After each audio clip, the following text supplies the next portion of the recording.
pada saat Kanjeng Nabi naik mimbar. Paham mimbar enggak? Podium. Podium. Kanjeng Nabi naik tangga mimbar. Di tangga pertama Kanjeng Nabi mengucapkan lafaz amin.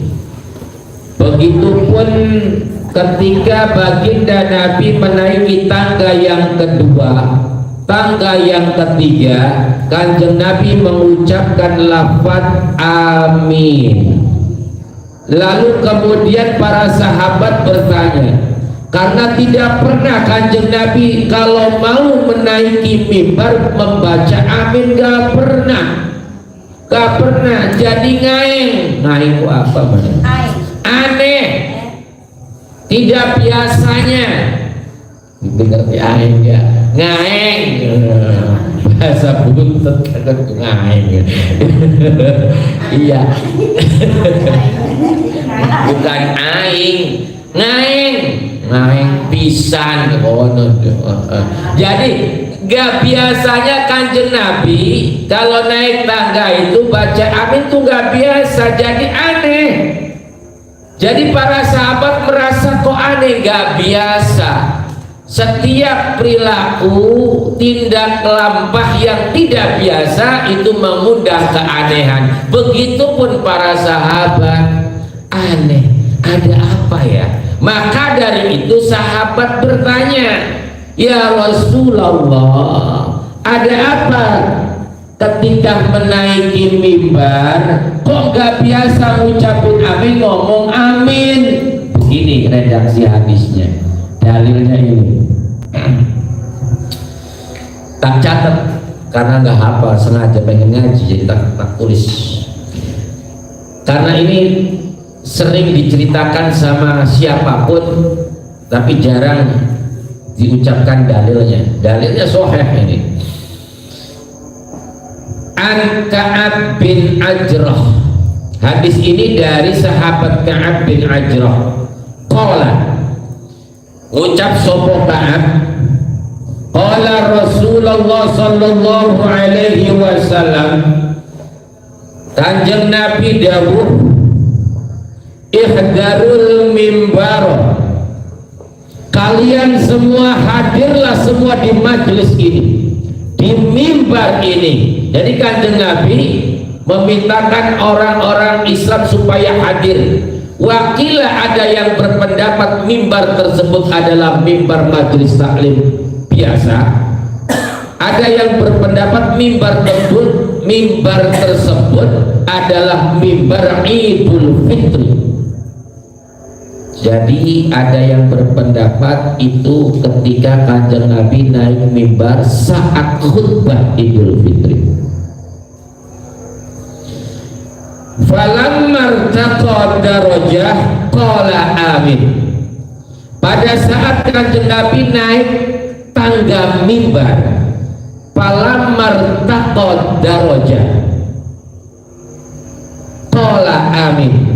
Falamma irtaqa darajah saniyah, dan juga sumangsane baginda Nabi naik mimbar yang kedua mengucapkan lafaz amin.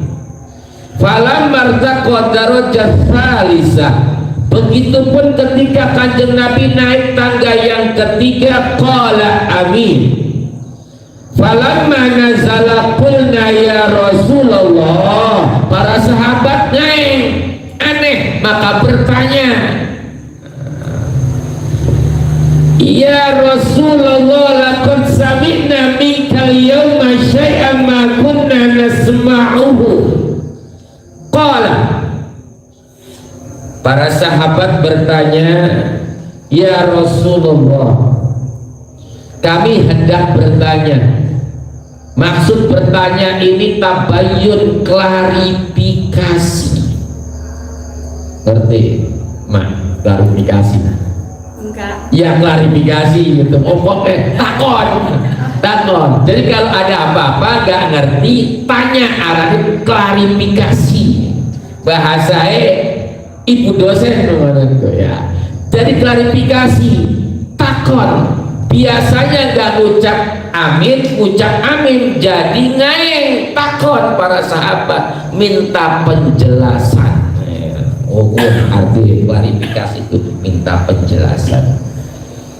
Penting nih, minta penjelasan itu penting ibu. Kalau menerima berita apapun itu harus minta penjelasan sebelum menghakimi orang itu bersalah atau tidak. Harus minta penjelasan. Apalagi di media sosial melihat ini berselingkuh.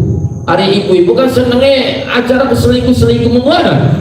Oh ya, Indosiar kan selingkuh gaya, tapi akhirnya kan nonton terus media sosial duit demenan maneh ngono kan seneng deleng itu. Nah itu hati-hati mengelek itu. Mengelek itu apa? Mengelek apa? Ngelek Mbak Angel baik klik suka perkara yang belum tentu kebenarannya. Hati-hati berdosa. Kenapa? Karena itu jari hari ini itu mewakili lisan.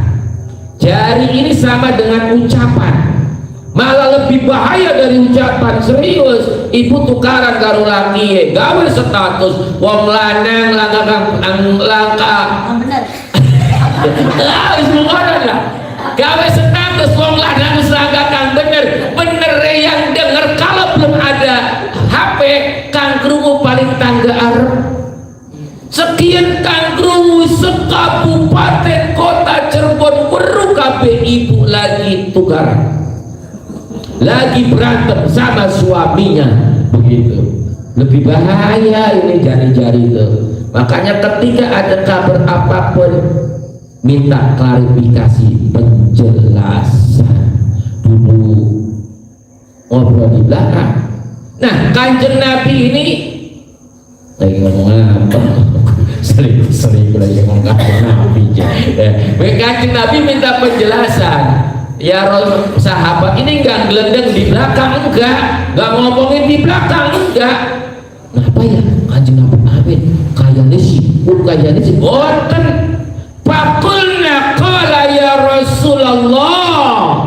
Biasanya Kanjeng Nabi gak begitu. Kenapa begitu? Kita tanya kepada Kanjeng Nabi, wahai Rasulullah, kami hadir di majelis ini, lalu kemudian saya mendengarkan engkau mengucapkan kata amin di tangga pertama dan tangga kedua, ketiga pun mengucapkan kata amin. Apa yang terjadi? Karena nggak pernah begini. Kalau setiap naik mimbar ngomong mengucapin amin terus nggak masalah. Ini baru. Lalu Kanjeng Nabi menjawab, qala inna Jibril alaihi salatu wassalamu aradali faqala bu'ida liman adraka ramadhana falam yaghfir lahu qultu amin. Wahai para sahabat, ketika saya menaiki tangga yang pertama, malaikat Jibril datang kepadaku lalu bersabda,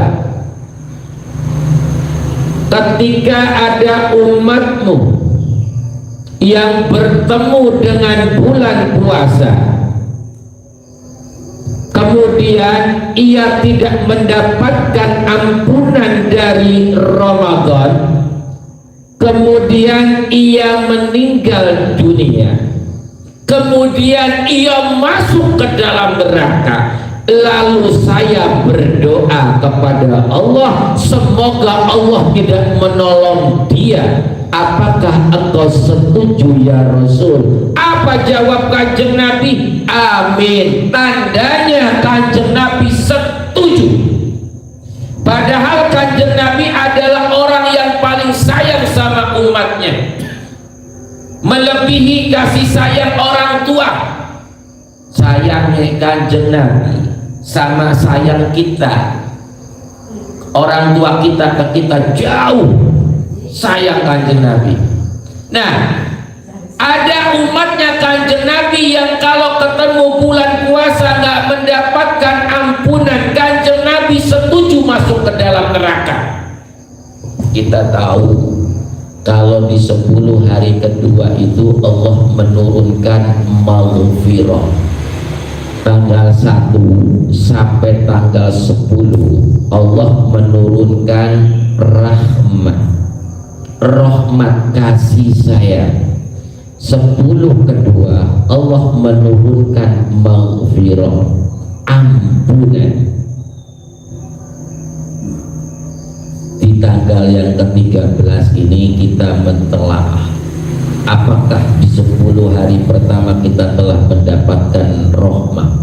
Mudah-mudahan kita semua mendapatkan rahmat kasih sayang dari Allah Subhanahu wa ta'ala.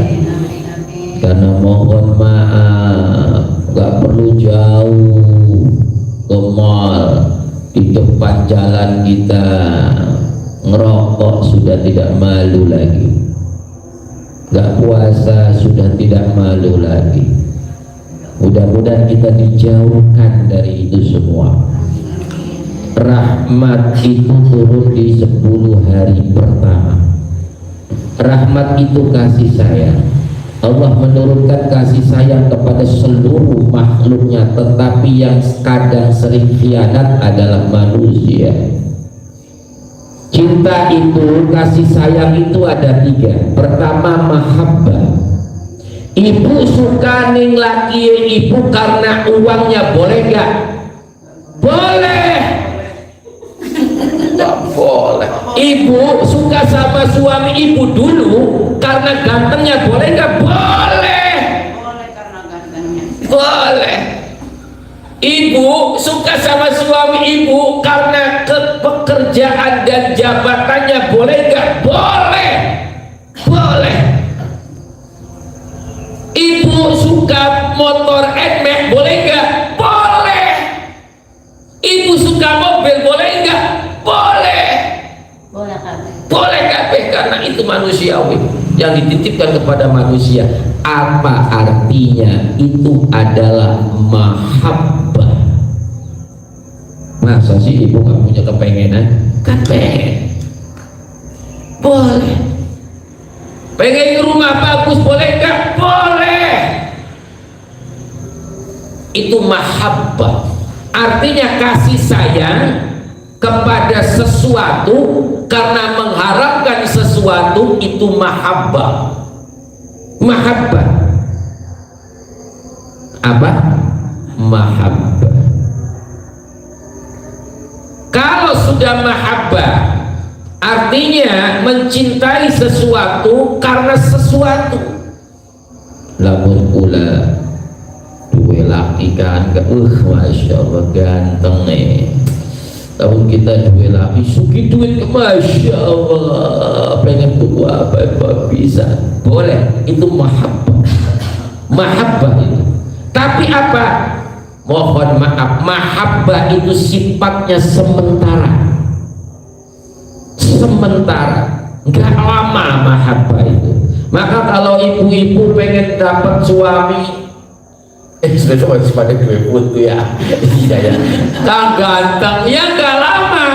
Itu pengen dapat istri yang cantik, ya nggak lama. Umur 50 tahun ya mampu balsem, yang angin, iya, nggak lama karena mahabbah. Mahabbah memang ada, semua manusia dititipkan mahabbah oleh Allah. Lalu ketika sudah mahabbah, ada lagi kasih sayang yang kedua, meningkat jadi mawaddah. Mawaddah itu kasih sayang yang tanpa pamrih, nggak mengharapkan sesuatu, itu namanya mawaddah. Ibu sering kan dengar kata-kata mawaddah kapan? Pernikahan. Kan doa kan gak mawaddah ya apa nih mawaddah ya. Mawaddah itu kasih sayang kepada seseorang tanpa pamrih. Tanpa pamrih, nggak butuh uangnya, nggak butuh gantengnya, nggak butuh mobilnya, nggak butuh jabatannya. Mawaddah. mudah-mudahan pasangannya mawaddah rahmah.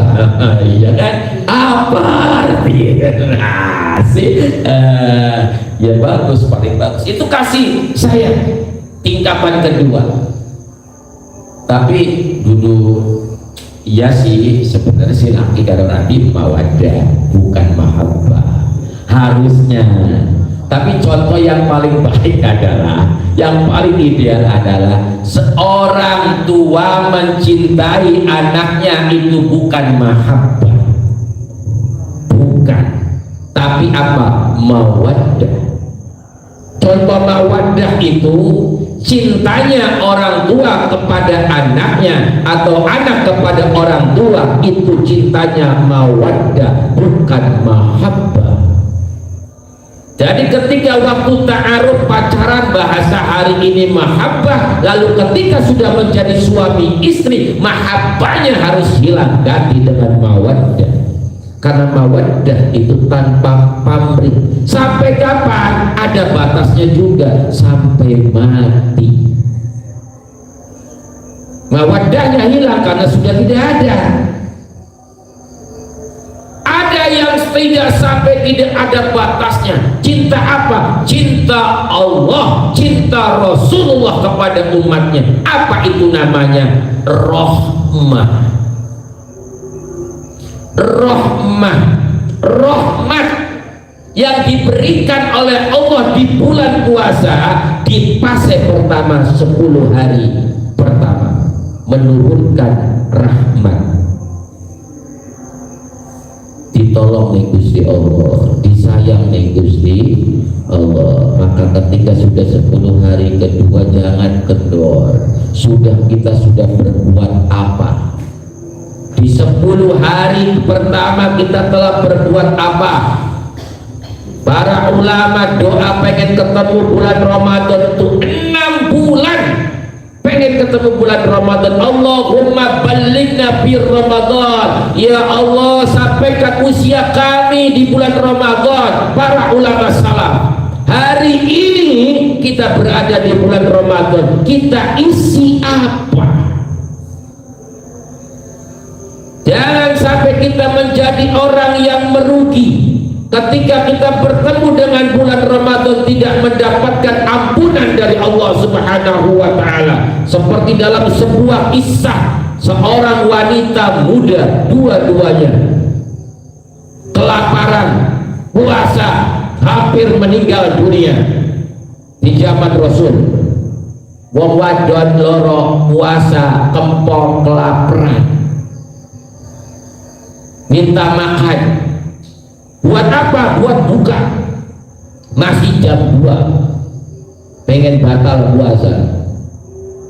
Akhirnya kedengaran Kanjeng Nabi, ya Rasulullah, ada seorang perempuan wanita 2, masih muda, puasanya nggak kuat, kehausan, kelaparan. Jangan dipikir betul enggak ya Kang Kamal begitu, betul. Itu di kitab. Maka saya ngomong Kang Kamal, kalau cerita itu bukan dari saya, nggak punya cerita. Jangan bandingkan pikirannya di Argasunya, jangan. Di Arab, wah nasib pada saat Ramadan pertama itu. Ramadan itu artinya panas.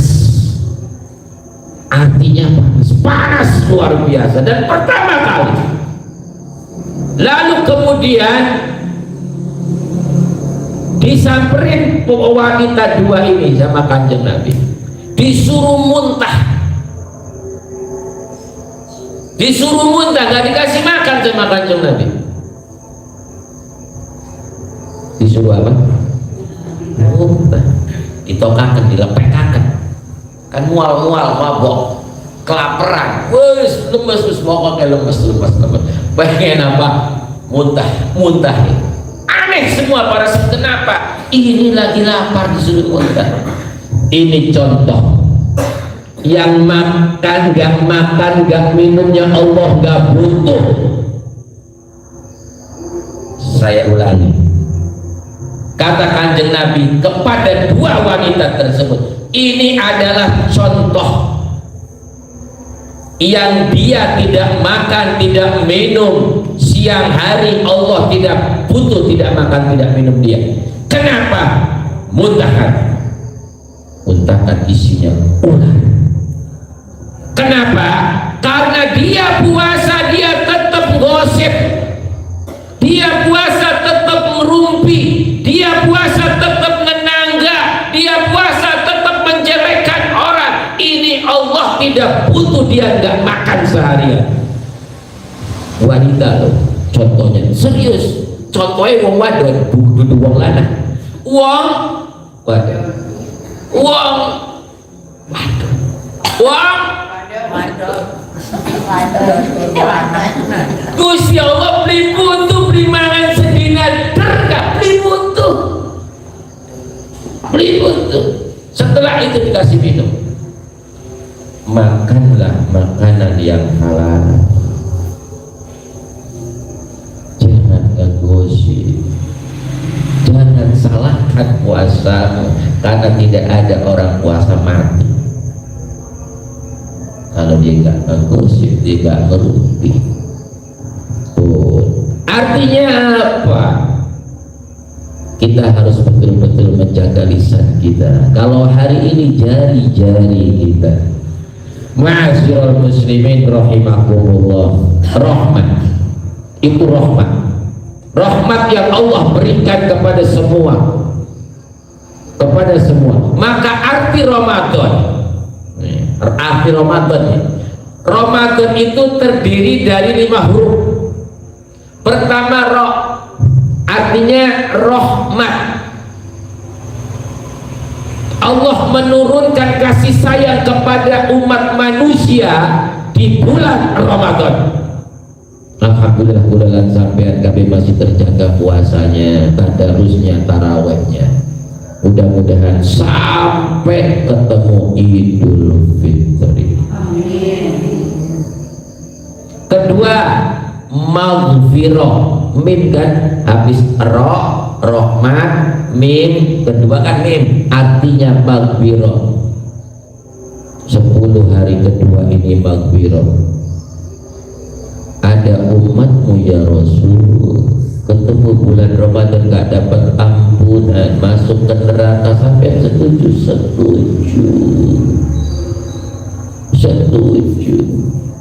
Seringkali di mimbar-mimbar saya bicara bahwasanya orang yang dengan sengaja tidak puasa 1 hari di bulan Ramadan, kalau mau ganti pahalanya, dia bertobat mau mengganti pahala puasa yang 1 hari dengan sengaja dia membatalkannya, sampai seumur hidup dia, sampai mati dia berpuasa tidak tergantikan pahalanya 1 hari itu. Jangan berani-berani kita membatalkan puasa dengan sengaja, kecuali ada uzur. Kita dosa kita banyak, gak ada yang gak punya dosa itu. Makanya Allah menurunkan maghfirah. Kita sering bahwa Ramadan adalah bulan penuh maghfirah. Artinya wayai dosai dilebur, wayai dosai minta diampura. Kapan? Ramadan. Wayai minta ampunan ke Gusti Allah, baca istighfar sebanyak mungkin. Kapan? Ramadan. Karena Ramadan adalah bulan penuh ampunan, penuh maghfirah. Begitupun kita sebagai manusia, dosa besar itu bukan hanya durhaka kepada orang tua. Dosa besar itu bukan hanya minuman keras. Dosa besar itu adalah memperpanjang permusuhan sesama saudara semuslim. Itu dosa besar sampai puasanya tidak diterima oleh Allah. Jangan berharap ampunan. Untuk itu di mimbar ini saling mengingatkan untuk pribadi pula, jangan sampai nyimpan dendam. Rugi luar biasa, gak dapat ampunan. Awas, ingat tadi dalil yang pertama. Kalau di antara umat Islam gak mendapatkan ampunan ketika bertemu dengan bulan Ramadan lalu dia masuk neraka, Jibril mendoakan agar Allah tidak menolongnya. Kanjeng Nabi is okay, gak ditolong. Apa yang bisa menghalangi kita tidak diampuni dosa-dosa kita? Karena dendam. Karena dendam. Mulai hari ini, ketika kita tidak suka sama seseorang, membenci seseorang, kita maafkan. Betapapun besar kesalahan orang itu, dimaafkan. Memaafkan itu gak mesti ketemu dulu. Pas ketika doa, diampura kabeh Gusti. Kalau sampai tidak mengampura dosa, nyimpan dendam, puasa kita mohon maaf dimuntahkan oleh Allah. Gak boleh. Kalau minta ampunan berat-berat, lebih berat memaafkan daripada meminta maaf. Lebih mulia memaafkan tenimbang yang meminta maaf. Lalu ketika kita mempunyai kesalahan, mintalah maaf. Ketika kita mempunyai dendam ke orang karena orang itu telah membuat kita jengkel, kita hancur, kita terpuruk, maafkan dia. Maafkan dia. Kang, tapi bocah kuya ustaz modali tapai kendaraan, tapai kunci-kunci, nusuk dari belakang. Kang, urusannya dia sama Allah, urusan dia, dosa dia. Kita nggak bisa lupa kejadian apapun, kita ingat tapi kita ampura, memaafkan dia. Memaafkan dia, temenkan, belajar memaafkan. Sampai pengen diampuni dosa, maafkan sesama saudaranya, maafkan sesama saudara muslim kita. Memaafkan luar biasa mulianya orang memaafkan. Tapi kan apa manu kukang rusak rumah tangga ikulah buatku, maafkan. Kalau gak memaafkan yang rugi kita, dia gak rugi. Yang ruginya kita, dosa-dosa kita tidak diampura, mau dia mah gak ngerti. Kita maafkan, lalu kemudian caranya apa? Ikut cara Kanjeng Nabi, hindari ketemu sama dia. Ikut Kanjeng Nabi. Ketika mau lewat rumahnya dia belok, ada dia lewat belok. Lo kenapa nok? Kalau ada si A belok, enggak, pengen belok saja. Si Enok itu kalau Neng lewat ke belok, enggak apa-apa, pengen belok. Menghindari ketemu sama orang yang punya masalah sama kita. Apa? Takut dendam lagi. Apa? Nabi mencontohkan itu. Enak punya Nabi, Kanjeng Nabi Muhammad itu semua dicontohkan. Semua dicontohkan sama Kanjeng Nabi. Kanjeng Nabi pernah punya paman yang sangat dicintai oleh baginda Nabi. Karena paman Nabi yang masuk Islam cuma dua, Sayyidina Hamzah bin Abdul Muttalib dan Sayyidina Abbas bin Abdul Muttalib. Sayyidina Hamzah itu panglima perang. Sayyidina Hamzah itu adalah orang yang luar biasa, cerdas dan mengamankan dakwanya Kanjeng Nabi. Meninggal dunia ditusuk, dipanah oleh saudara Hindun atas suruhan Hindun, sahabat wasi, menusuk sahabat Hamzah, dipanah, dibeleh. Coba sampean bayangkan, ini dada kasih pakai belati, dibeleh dari leher sampai ke kemaluan, dalamannya dibongkar, ususnya dikeluarin, hatinya diremes, dikunyah, digoel sampai perangkap dilem. Jadi Sayyidina Hamzah itu dalamannya nggak ada isinya ketika meninggal dunia, dikubur apa adanya. Makanya nanti kelak di yaumil akhir yang menjadi panglima atau pemimpin mati syahid adalah Sayyidina Hamzah. Dibunuh siapa? Wasi bin Kirab namanya, bin Harb. namanya wasi. Udah gitu wasi dan minta maaf.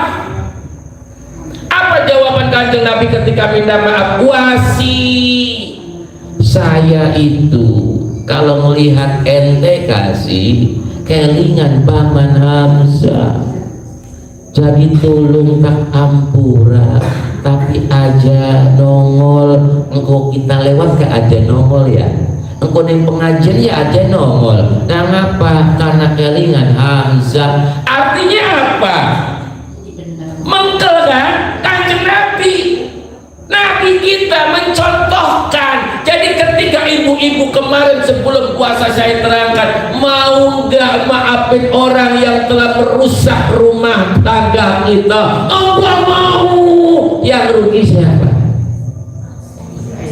Lah iya, maafkan saja, terus hindari ketemu dia.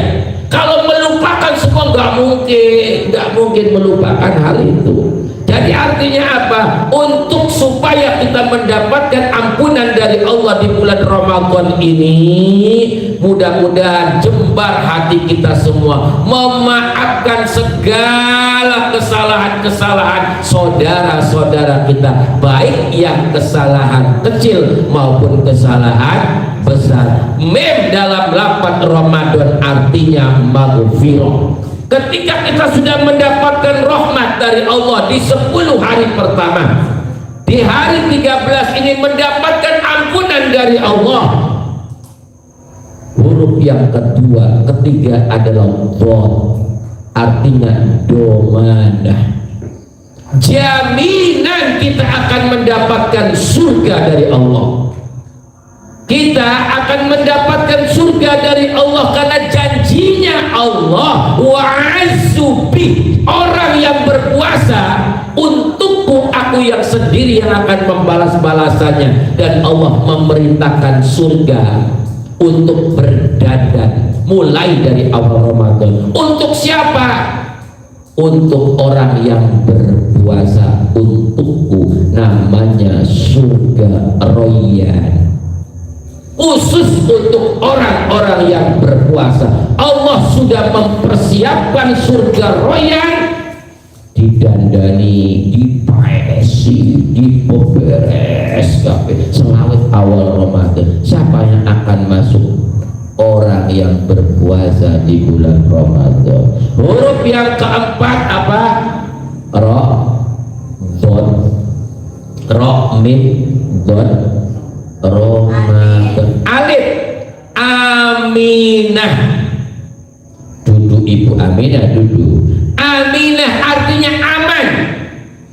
Orang yang berpuasa di bulan Ramadan dengan penuh iman dan mengharap hanya ridho Allah, puasanya hanya untuk Allah, ghufira lahu ma taqaddama min dzanbi, dia akan mendapatkan aminah.